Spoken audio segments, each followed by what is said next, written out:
Hey, good morning. It's Doug Smith, DHS Realty broker owner, and we're just continuing our review of contracts. So today is the day after Valentine's, and we're covering paragraph 7. Paragraph 7 is interesting. 7A, if you read it, which we recommend that you always read a contract, 7A gives the buyer the right to get a home inspection done within reasonable hours, and also by a TREC licensed inspector or someone otherwise permitted by law to do such inspections, which would be plumbers, electricians, etc. Paragraph 7B, boy, talks about the seller's disclosure.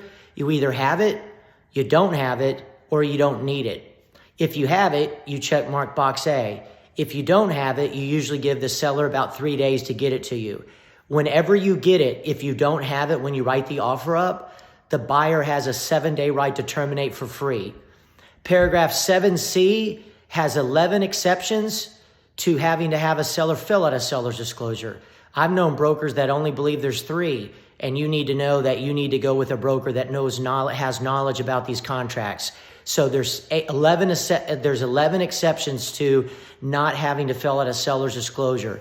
The 3 most common are co-owned property, where both people know the history of the home, a possible divorce where one spouse is buying the property from the other spouse, and a previously unoccupied new home, which means a home builder. And then there's 8 others that are like foreclosures, tax foreclosures, things like that. So that's 7B, boy. 7C talks about the lead-based paint addendum. And the home is built before 1978. You have to attach a lead-based paint addendum. It gives the buyer the right to get a lead-based paint inspection within 10 days if they choose to do so. I've only had one person do that in 30 years, so most likely that's not going to happen, but the lead-based paint addendum does give a buyer the right to do that.